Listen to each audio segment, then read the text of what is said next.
سورہ بقرہ کی ابتدائی آیات میں اللہ رب العزت نے ایمان والوں کی صفات کو بیان کیا ہے، اور آپ یہ بھی جانتے ہیں کہ سورہ بقرہ سے پہلے سورۃ فاتحہ ہے، اور سورۃ فاتحہ کے کئی نام ہیں، ان میں ایک نام سورۃ الدعا ہے، اور اس پوری سورت کے اندر ایک دعا ہے، اور وہ دعا کیا ہے؟ اہدنا الصراط المستقیم، یا اللہ ہم کو سیدھا راستہ دے۔ تو اللہ نے فرمایا ذالک الکتاب لا ریب فیہ، جو آپ نے سیدھا راستہ مانگا تھا وہ راستہ یہ کتاب ہے، ذالک الکتاب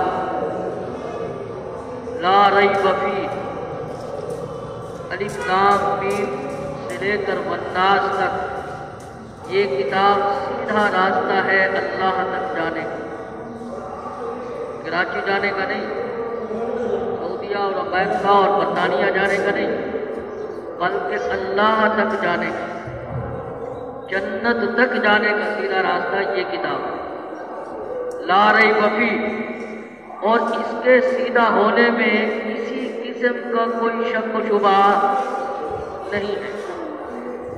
اگر کسی نے کوئی شک کیا ہے، کوئی اختلاف کیا ہے، کوئی سوال اور اعتراض کیا ہے، تو وہ اس کتاب کے اندر نہیں ہے بلکہ وہ اس کے ذہن کے اندر۔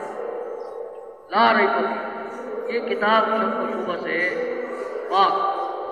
ھدی للمتقین، یہ کتاب ہدایت ہے کن کے لیے؟ ہونی تو پوری انسانیت کے لیے چاہیے نا، متقین کیوں کہا؟ اور ایک جگہ ہے بھی قرآن پاک میں ھدی للناس، پوری انسانیت کے لیے ہدایت۔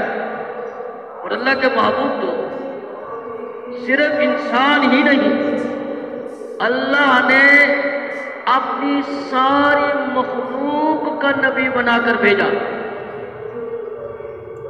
صرف انسان نہیں، جو چیز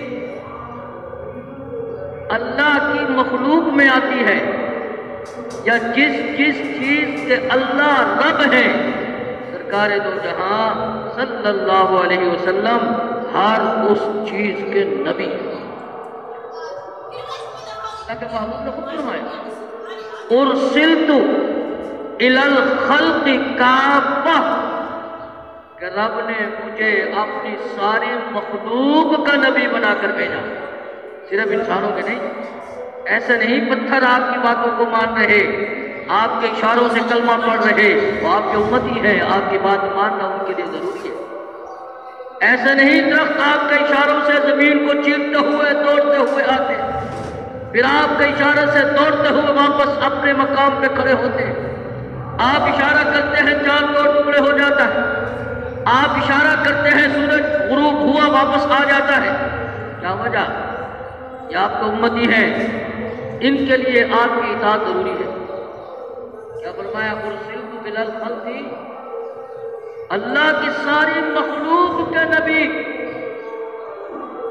پھر قرآن صرف ھدی للمتقین، یہ آپ پہ نازل ہوئی کتاب ہے۔ ھدی للمتقین کیوں؟ تو اس کا جواب یہ ہے ہدایت تو ساری انسانیت کے لیے، ہدایت تو ساری کائنات کے لیے، لیکن ہدایت متقی ہے۔ لیتا کون ہے؟ دکان پورے محلے کے لیے کھلتی ہے، ضرورت مند وہاں سے سودا لیتا ہے۔ متقی ہدایت کو ضرورت سمجھتا ہے۔ کیا ایک اور بات ضمن آ گئی ذہن میں کہ اگر میں اور آپ چاہتے ہیں کہ قرآن میرے اور آپ کے لیے ہدایت بنے، اس کے لیے پہلے متقی ہونا ہوگا۔ کیا ہونا ہوگا؟ تو تقویٰ کہاں سے ملتا ہے؟ تقویٰ نہ اعمال سے نہ علم سے، اعمال سے تقویٰ، تقویٰ اللہ والوں کی صحبت سے، متقیوں کی صحبت سے تقویٰ مل جاتا ہے۔ اور جب تقویٰ مل گیا، قرآن بھی کیا بن گیا؟ اب ہم چاہتے ہیں کہ قرآن ہدایت بنے تو پہلے کس کو تلاش کریں؟ کس کسی اللہ والے کو تلاش کرے، اس کی صحبت میں بیٹھے۔ تقویٰ صحبت سے خود بخود منتقل ہوتا ہے۔ جیسے کسی غم زدہ آدمی کے پاس جائیں تو غم منتقل ہوتا ہے کہ نہیں ہوتا؟ وہ نظر نہیں آتا، غم نظر نہیں آتا، انتقال ہو جاتا ہے۔ اس کی مجلس میں جا کر، اس کی صحبت میں جا کر انسان غم زدہ ہو جاتا ہے۔ اسی طرح اللہ والوں کی صحبت میں بیٹھ کے متقی ہو گیا۔ اب قرآن بھی کیا بن جائے گا؟ ہدایت، ہدی للمتقین۔ اب متقیوں کی پہلی صفت جو ہے یؤمنون بالغیب، بن دیکھے۔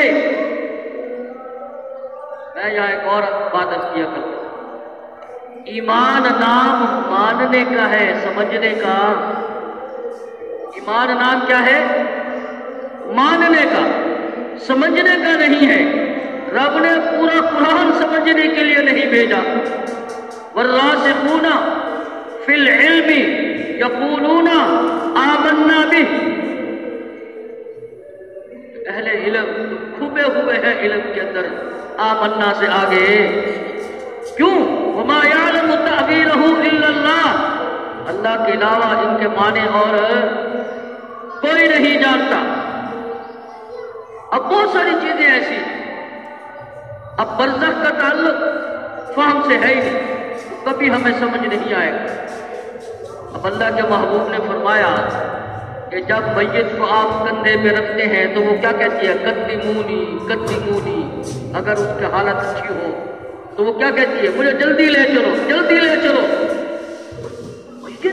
بول رہی ہے اب یہ ہماری سمجھ میں آئے گا تب بھی مانیں گے، نہیں آئے گا کیونکہ ایمان نام ماننے کا ہے، سمجھنے کا۔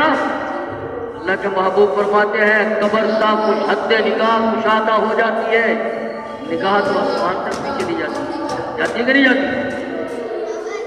انہیں گل سمجھ آئے گی، انہوں مننا ہے۔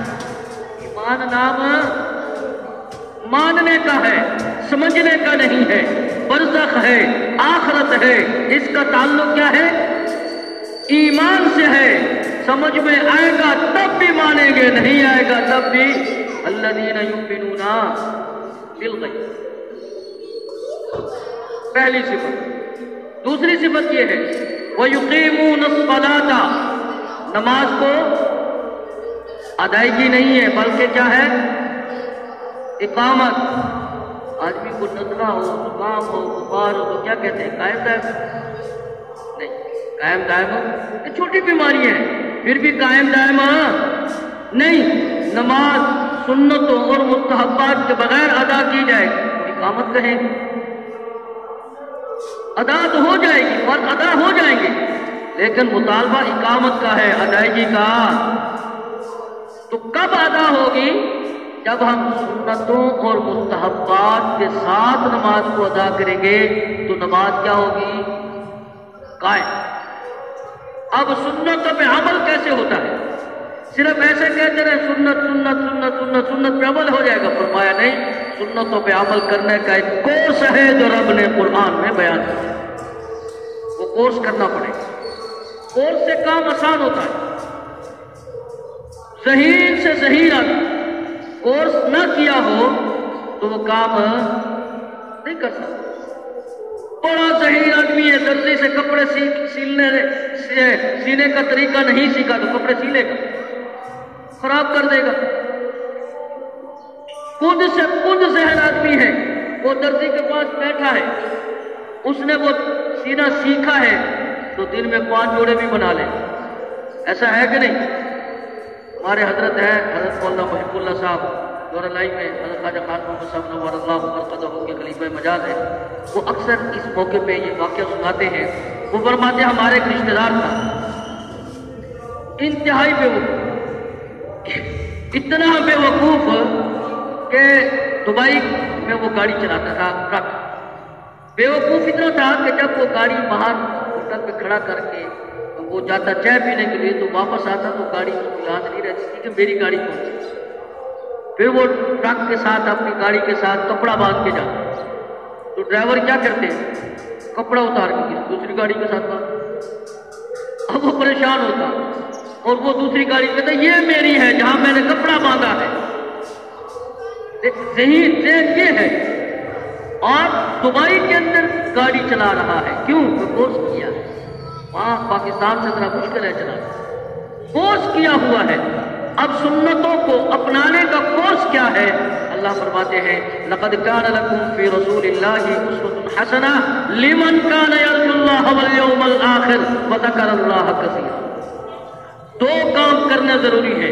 نبی کا طریقہ بہترین نمونہ ہے، بلکہ رب کے خزانے میں ان سے اعلیٰ طریقہ رب نے رکھا ہی نہیں. اللہ کے محبوب اس کے طریقے سے اعلیٰ طریقہ.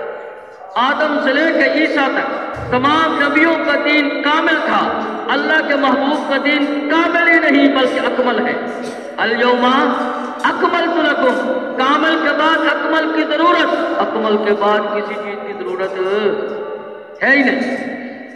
تو بہترین نمونہ، اعلیٰ ترین نمونہ اللہ کے محبوب کا طریقے میں چلے تو اللہ کا محبوب بنتا ہے. حضرت مجدد پاک رحمہ اللہ فرماتے ہیں کہ کروڑوں سال کی شب بیداری اس کا اتنا اجر نہیں، ایک اللہ کے محبوب کی سنت کو زندہ کرنے کا اجر کروڑوں سال کی شب بیداری سے زیادہ. کروڑوں سال. تو اس کو اپنائے گا کون؟ لقد كان لكم في رسول الله اسوة حسنة، ہے بہترین نمونہ. ہے کس کے لیے؟ لمن كان، کس کے لیے؟ فرمایا جس کے اندر دو باتیں ہوں گی، ایک تو اس کو عقیدہ ٹھیک ہو اور دوسرا کثرت کے ساتھ اللہ کا ذکر کرنا. لمن كان يرجو الله واليوم الآخر وذكر الله كثيرا. یہ کورس کس نے بیان کیا ہے؟ سنت عمل نہیں ہوتا. کس طرح ہوئے گا؟ کورس کی جائے کو تھوڑے ذکر سے بات نہیں بنے گی، کیونکہ تھوڑا ذکر منافقوں کی علامت ہے. علماء سے پوچھ لیجیے گا وَلَا يَذْكُرُونَ اللَّهَ إِلَّا قَلِيلًا. جہاں منافقوں کی علامتوں کو بیان کیا وہاں ساتھ آپ نے یہ کہا کہ منافق تھوڑا ذکر کرتے ہیں. ایک جگہ میں بیان کر کے فارغ ہوا تو مجھے ایک صاحب کہتے ہیں تسی کہتے ہو تھوڑا ذکر منافق کرتے ہیں کہ جڑے کرتے ہی نہیں مسلمان وہ کتنے جاؤ. کثرت دور دی گل. میں کو پھر اپنے گربان کو چھاپے جیسے کتنے کھڑے ہیں کہ ہم کہاں کھڑے ہیں. تو خیر، اقامت سنت اور مستحبات کے ساتھ سنتوں پہ عمل کرنے کا کورس، عقیدہ ٹھیک ہو، کثرت کے ساتھ ذکر کرتا ہو. ذکر دو قسم کا، ایک اجر والا تھانوی رحمۃ اللہ علیہ فرماتے ہیں، دوسرا اثر والا. ہر ذکر اجر والا، اثر والا ذکر حضرت تھانوی رحمۃ اللہ علیہ فرماتے ہیں مرشد کامل کو تلاش کر کے ان کے بتائے ہوئے ذکر کو کرنا یہ اثر والا ذکر. تو اس سے انسان کو سنتوں پہ عمل کرنا آئے گا. تو دوسری صفت کیا ہے؟ وَيُقِيمُونَ الصَّلَاةَ. تیسری صفت ایمان والوں وَمِمَّا رَزَقْنَاهُمْ يُنْفِقُونَ. ہم نے جو رزق دیا اس میں سے رازق کون ہے؟ اللہ کیا کہتے ہیں؟ ہم نے جو رزق دیا. رازق کون ہے؟ اللہ نے 1% دنیا بندے کے ہاتھ میں نہیں رکھا. آخرت 100% بندے کے ہاتھ میں، دنیا 100% اللہ کے ہاتھ میں. جیسے کی کرنے دنیا اپنے ہاتھ میں، آخرت اللہ نے. اللہ فرماتے ہیں من کانا یرید العاجلۃ عجلنا له فیہا ما نشاء لمن نرید. جو دنیا چاہتا ہے کہ مجھے دنیا مل جائے ہم دیتے ہیں، لیکن جس کے لیے چاہتے ہیں اس کو دیتے ہیں. بھئی بیماری اور صحت دنیا ہے کہ آخرت ہے؟ دنیا ہے. بندے کے اختیار میں ہے. دن رات، گرمی سردی، وہ ساڑھے اختیار ہے گھڑی. سب کچھ کس کے اختیار میں ہے؟ وَمَنْ أَرَادَ الْآخِرَةَ وَسَعَى لَهَا سَعْيَهَا. جو آخرت چاہتا ہے وہ محنت کرے. وہ کیا کرے؟ تو آخرت کس کے ہاتھ میں ہے؟ ہمارے ہاتھ. مَنْ أَرَادَ الْآخِرَةَ وَسَعَى لَهَا. دنیا کے بارے میں یہ نہیں کہا محنت کرو ہم دیں گے، آخرت کے بارے میں کیا کہا؟ محنت کرو. دنیا ہمیں نہیں دی، کیا دیا ہے؟ ایسے کی کر رہے ہیں یا اللہ کا کام ہم کر لیں گے؟ اس لیے تو معاملات الٹے چل رہے ہیں. وَمِمَّا رَزَقْنَاهُمْ يُنْفِقُونَ. یہ تیسری صفت کہ ہم نے جو رزق دیا. تو رازق کون؟ اس میں سے خرچ کرتے ہیں۔ 3 صفات ہو گئی۔ چوتھی صفت اور ہمارا آج کا موضوع اور اس کے 2 جز ہیں۔ کتنے جز؟ 2 جز۔ پہلا جز یہ ہے والذین یؤمنون بما انزل الیک، کہ اے میرے محبوب آپ پہ جو کچھ نازل ہوا ایمان والے اسے مانتے ہیں، اسے کیا کرتے ہیں؟ آپ پر کتنی چیزیں نازل ہوئی جی؟ اللہ کے محبوب پہ 2 چیزیں نازل ہوئی، صرف قرآن نازل نہیں ہوئی۔ کتنی چیزیں نازل ہوئی؟ 2 چیزیں۔ اللہ کے محبوب فرماتے ہیں اوتیت القرآن ومثلہ معہ، مجھے قرآن بھی دیا گیا، قرآن جیسا بھی دیا گیا۔ اللہ فرماتے ہیں فَإِذَا قَرَأْنَاهُ فَاتَّبِعْ قُرْآنَهُ ثُمَّ إِنَّ عَلَيْنَا بَيَانَهُ، قرآن کے الفاظ بھی ہمارے ذمے، قرآن کا معنی بھی ہمارے ذمے۔ تو کتنی چیزیں ہو گئی؟ 2، قرآن بھی بیان بھی، قرآن بھی قرآن جیسا بھی۔ اب بیان کیا ہے؟ قرآن جیسا کیا ہے؟ قرآن نہیں ہے لیکن قرآن جیسا ہے، اللہ کے محبوب کی حدیث ہے۔ کیا ہے؟ حدیث۔ اللہ خود فرماتے ہیں قرآن میں وَمَا يَنْطِقُ عَنِ الْهَوَىٰ إِنْ هُوَ إِلَّا وَحْيٌ يُوحَىٰ، کہ اللہ کے محبوب اپنی مرضی سے نہیں بولتے، جو کچھ بولتے ہیں ہم جو کچھ وہی کرتے ہیں وہی بولتے ہیں۔ تو پھر حدیث بھی کیا ہوئی؟ وہی ہوئی کہ نہیں ہوئی؟ وہی ہے نا۔ تو جس طرح قرآن نازل ہوا حدیث بھی، تو کتنی چیزیں ہو گئی؟ یؤمنون بما انزل الیک، ایک آدمی قرآن کو مانتا ہے حدیث کو نہیں مانتا تو یؤمنون میں داخل ہوگا؟ ہرگز نہیں۔ وما انزل من قبلک، دوسرا جو وما انزل من قبلک، آپ سے پہلے جتنا بھی نازل ہوا، جو کچھ نازل ہوا، 103 کتابیں آپ سے پہلے نازل ہوئی، 3 بڑی 100 چھوٹی، کتنی ہو گئی؟ 103۔ قرآن کو ملائے تو کتنی ہو جائیں گی؟ 104۔ تو 103 کتابیں آپ سے پہلے نازل ہوئی، تو ایمان والے ان ساری کتابوں کو مانتے ہیں۔ آپ کے بعد کسی کتاب نے نازل نہیں ہونا، اگر ہونا ہوتا تو اس کا ذکر ہوتا۔ کیوں کہ پہلی کتابوں کے اندر اللہ کے محبوب نے آنا تھا، اس قدر تذکرہ تھا کہ اللہ خود فرماتے ہیں یجدونہ مکتوبا عندہم فی التوراۃ والانجیل، گویا آپ تورات اور انجیل میں لکھے ہوئے موجود ہیں۔ آپ کیا ہیں؟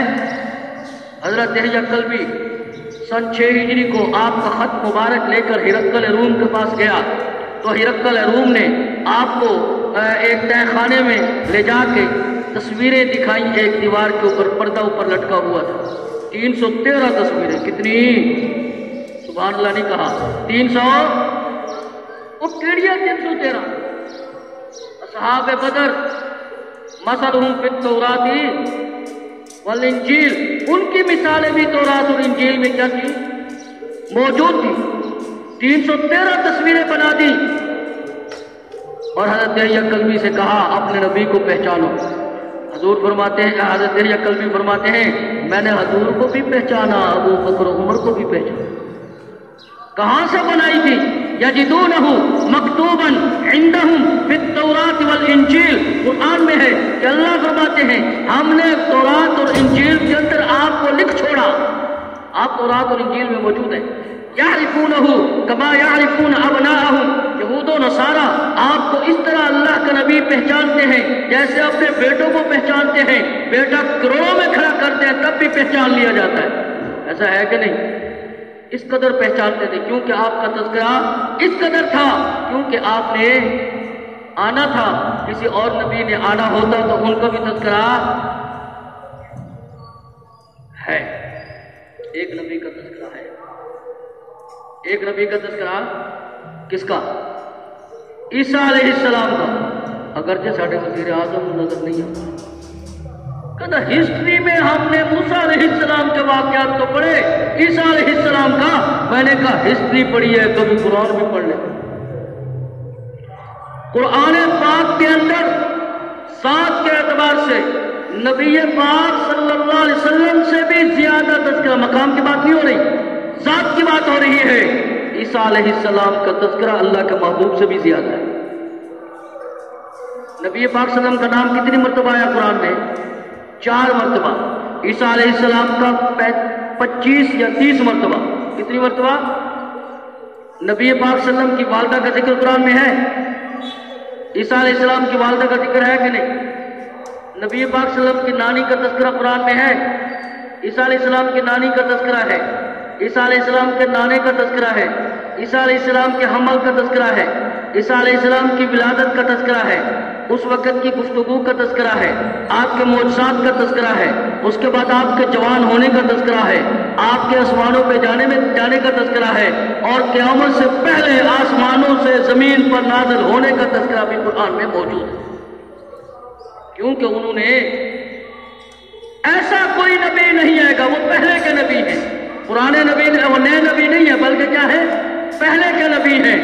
پہلے کے نبی کے آنے سے حضور کی ختم نبوت میں فرق ہے. وہ تو ایک ہے، معراج کی رات. کیوں نہیں سارے آئے سے؟ معراج کی رات تو سارے ہی آئے تھے. آپ کے پیچھے نماز پڑھی ہے سب نے. آپ نماز جسد مال روح کو کہتے ہیں، روح مال جسد کو کہتے ہیں. جسم صاحب اور اللہ کے لیے کوئی مشکل نہیں ہے. سب نے آ کے نماز پڑھی ہے. ایسا کوئی نبی نہیں آئے گا کہ نبوت کی تعداد میں اضافہ ہو جائے. ایسا کوئی نبی، کیونکہ آپ کے بعد ایسا کوئی نبی، نیا نبی پیدا عیسیٰ علیہ السلام پیدا ہوں گے یا پہلے پیدا ہوں گے؟ وہ نازل ہوں گے پیدا. حضور کے بعد نیا کوئی نبی پیدا. قیامت آ سکتی ہے نبی. اس واسطے فرمایا وَبِالْآخِرَةِ هُمْ يُوقِنُونَ. 5ویں صفت یہ ہے ایمان والا کی، وہ قیامت کو مانتے ہیں. قیامت پر کیا کرتے ہیں؟ اللہ کے محبوب نے اس کی تفسیر خود بیان فرمائی. یوں ہاتھ اٹھایا اور یہ فرمایا انا والساعۃ کہاتین. میں اور قیامت اس طرح، درمیان میں نہ کوئی لوتھڑا، نہ کوئی گوشت کا ٹکڑا، نہ کوئی پھوڑا، نہ کوئی پھنسی. اس واسطے فرمایا حضور کے بعد نہ کوئی ذلی، نہ کوئی بروزی، نہ کوئی امتی. حضور کے بعد قیامت تو ہے کوئی نیا نبی. یہ ایک آیت قرآن پاک کی ہر آیت یہی بات ہے. ایک ہے ہونا، ایک ہے ثابت ہونا. یہ دو باتیں الگ الگ ہیں. پورے قرآن میں لفظ توحید آپ کو نہیں ملے گا، لیکن توحید ہے کہ نہیں؟ ہے. لفظ توحید نہیں لیکن توحید ہے. یہ بات تو نہیں کہ حضور آخری نبی ہے، آخری کا لفظ ہر آیت میں نہیں، لیکن ہر آیت یہ کہتی ہے کہ حضور ثابت ہوتا ہے. اللہ نے قرآن کی حفاظت کا ذمہ لیا. کیوں؟ پہلی کتابوں کی حفاظت کا ذمہ کیوں نہیں لیا؟ اس واسطے پہلی کتابوں کے بعد نبیوں نے آنا تھا، حضور کے بعد نہیں ہے. اس واسطے حفاظت کا ذمہ لیا. تو پھر 100 آیتوں کی حفاظت کا ذمہ لیا یا ہر آیت کی؟ تو ہر آیت کی حفاظت کا ذمہ حضرت مولانا عبدالشکور دین پوری صاحب فرمایا کرتے تھے. ہر نقطے کی حفاظت کا ذمہ، ہر زبر کی حفاظت کا ذمہ، ہر زیر کی حفاظت کا ذمہ. تو پھر ہر نقطہ، ہر زیر، ہر زبر یہ کہتی ہے کہ حضور کے بعد کوئی نبی.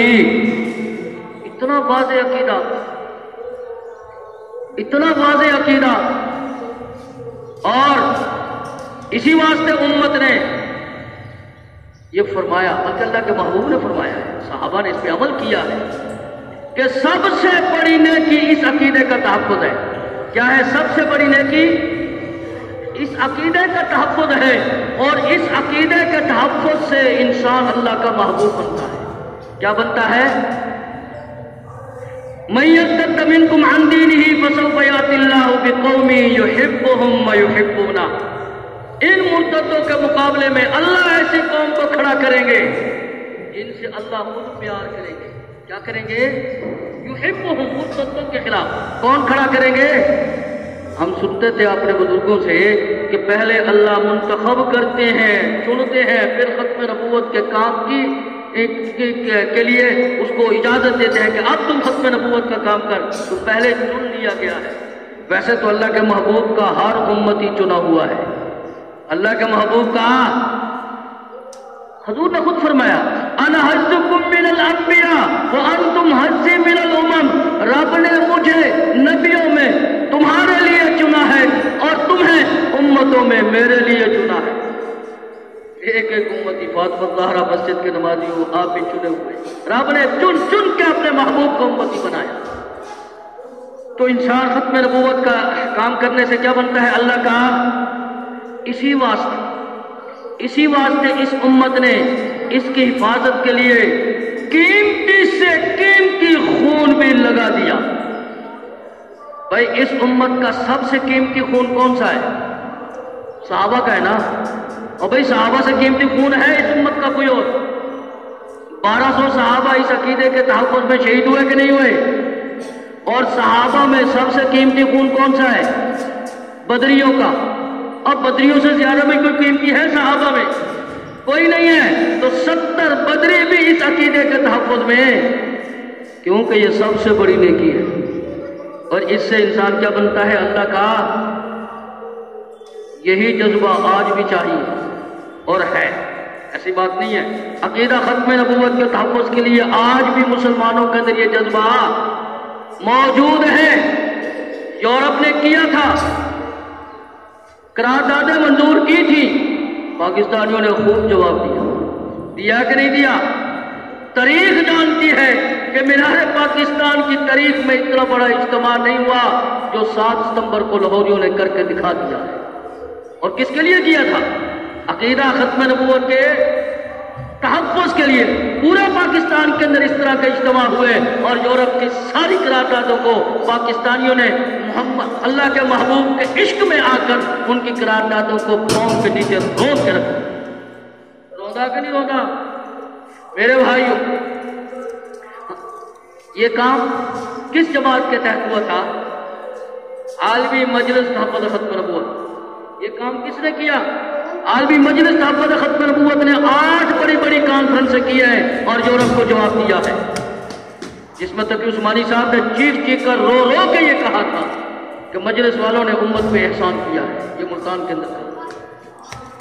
میرے بھائیوں، ہماری جماعت 1934 میں بنی، پہلے احرار کے نام سے۔ کس نام سے؟ احرار۔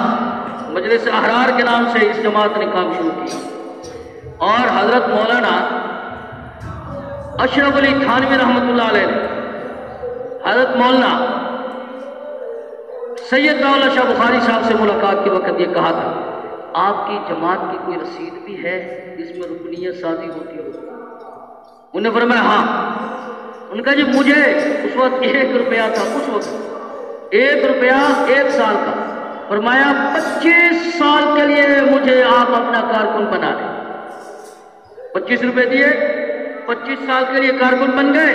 فرمایا زندہ رہا تو آئندہ بھی پھر پیسے دے کے میں اس کا جماعت میں کام۔ میرے بھائیوں، 1949 کے اندر پاکستان بننے کے بعد حضرت سید دولت شاہ بخاری صاحب نے عالمی مجلس تحفظ ختم نبوت بنائی۔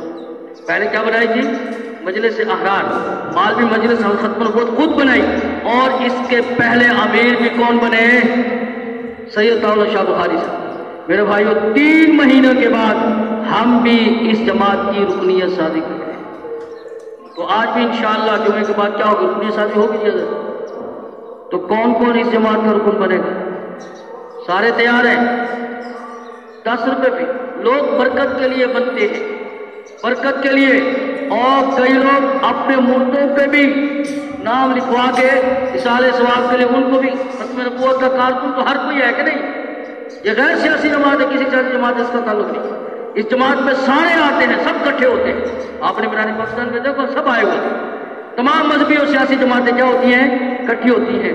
کئی تو ایسے ہیں، بڑے بڑے بزرگوں کا دیکھا ہے کہ وہ اس کو کیا کرتے ہیں، ختم نبوت کا وہ کروایا، فارم فل کروایا، کروانے کے بعد 10 روپے فیس ہے، زیادہ فیس نہیں، 10 روپے فیس، فارم فل کروا کے اپنی جیب میں رکھ لیتے ہیں اور ان کو سنبھال کے رکھیں بھائی اس کو۔